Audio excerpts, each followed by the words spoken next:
ढाई महीने के अंदर ही योगी आदित्यनाथ ने नरेंद्र मोदी से ऐसा बदला लिया है जो उनको बिल्कुल पसंद नहीं आएगा। एक आईएएस जो इसी साल 31 अगस्त को रिटायर होने से पहले मोदी सरकार से अपने सेवा विस्तार का मांग करता है, लेकिन योगी जी के करीबी होने के कारण मोदी सरकार द्वारा इनकी मांग को ठुकरा दिया जाता है। तब ऐसा लगता है कि अब योगी जी के टीम के सबसे बड़े खिलाड़ी उनका साथ अब आगे नहीं दे पाएंगे, लेकिन योगी जी को यह कहाँ मंजूर था। उन्होंने मोदी सरकार के इस फैसले के खिलाफ जाते हुए अपने इस चहेते अधिकारी को अपना मुख्य सलाहकार नियुक्त कर लिया और मोदी सरकार के फैसले को ठेंगा दिखा दिया।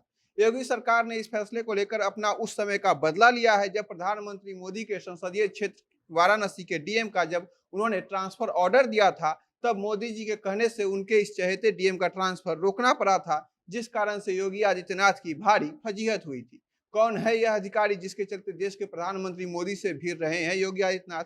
कैसे इस अधिकारी ने योगी आदित्यनाथ को उनके सबसे मुश्किल वक्त में साथ दिया था? यूपी के लॉ एंड ऑर्डर को मेंटेन करने के लिए इनका क्या योगदान रहा है? कब तक ये अधिकारी योगी आदित्यनाथ के मुख्य सलाहकार बने रहेंगे?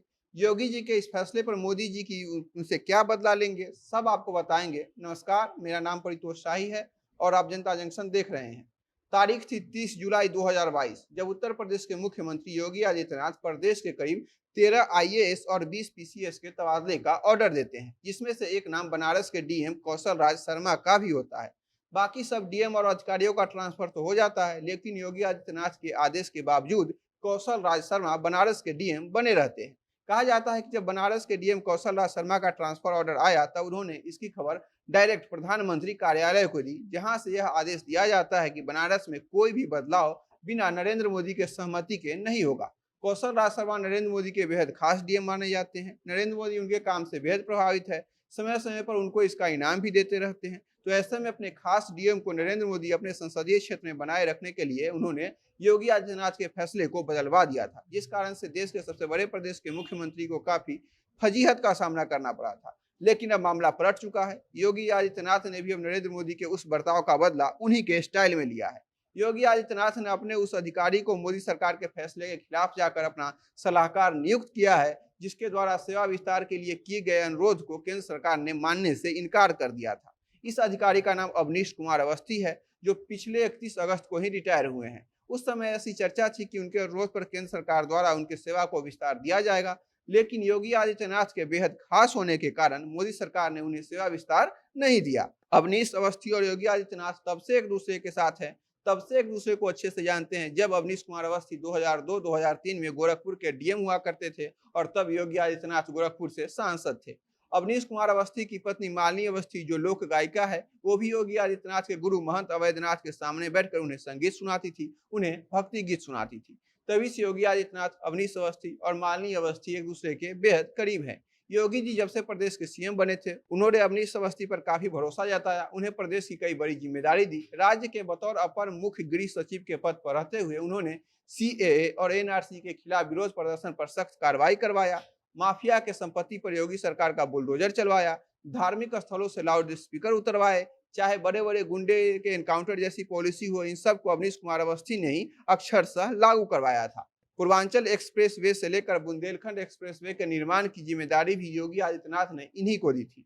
योगी कैबिनेट के कई बड़े मंत्री से ज्यादा पावर इनके पास था। 31 अगस्त को जब अवनीश अवस्थी रिटायर हो रहे थे, तब सीएम योगी आदित्यनाथ इनकी खूब तारीफ की और अवनीश अवस्थी ने भी इनकी तारीफ करते हुए कहा था कि योगी आदित्यनाथ दृढ़ इच्छा शक्ति और ईमानदारी का सबसे बड़ा प्रतिमान है। इन्हीं की वजह से उत्तर प्रदेश का लॉ एंड ऑर्डर देश में आज सबसे अच्छा है। योगी जी के सबसे बड़े यूएसपी के बारे में बताते हुए उन्होंने कहा, जमीन से लेकर आसमान तक मुख्यमंत्री जी की पैनी नजर बनी रहती है।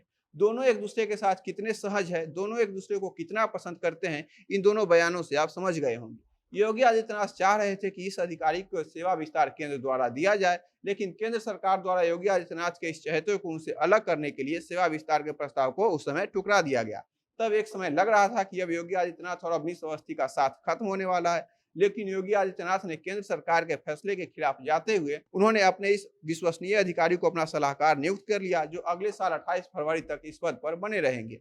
योगी जी अवनीश अवस्थी को अपना सलाहकार नियुक्त कर मोदी जी द्वारा बनारस के डीएम के ट्रांसफर को रुकवाने वाले फैसले का बदला लिया है। जब मोदी जी ने अपने संसदीय क्षेत्र के डीएम को अपनी मर्जी के अनुसार योगी आदित्यनाथ के फैसले के बावजूद नहीं ट्रांसफर होने दिया था, तो योगी आदित्यनाथ अपने अधिकारी को अपने से दूर कैसे जाने दे सकते हैं। इसीलिए उन्होंने सेवा विस्तार नहीं दिए जाने के बावजूद अमरीश अवस्थी को अपना सलाहकार नियुक्त कर साफ साफ केंद्र को यह संदेश दिया है कि आप जैसा बर्ताव मेरे साथ करेंगे, आपके साथ भी वैसा ही किया जाएगा। समय समय पर मोदी और योगी के बीच इस तरह की अनबन की खबरें मीडिया में आती रहती है। योगी आदित्यनाथ की राजनीतिक कद को छोटा करने के लिए मोदी हमेशा कोई न कोई षड्यंत्र रचते रहते हैं। अब जब योगी आदित्यनाथ ने अपने फजीहत का बदला ले लिया है, तो आने वाले दिनों में इसकी कैसी प्रतिक्रिया दी जाती है, यह देखने वाली बात होगी। लेकिन 2.5 महीने के अंदर ही योगी आदित्यनाथ ने जिस अंदाज में अपना बदला पूरा किया है, वह नरेंद्र मोदी को बिल्कुल पसंद नहीं आएगा। बाकी आप अवनीश अवस्थी के कार्यशैली को लेकर क्या राय रखते हैं, उनके कार्यकाल को कैसे देखते हैं, हमें कमेंट बॉक्स में बताइएगा। बाकी खबरों के लिए बने रहिए हमारे साथ, देखते रहिए जनता जंक्शन। कैमरे के पीछे मेरे सहयोगी हैं पीयूष चौरसिया। बहुत बहुत धन्यवाद।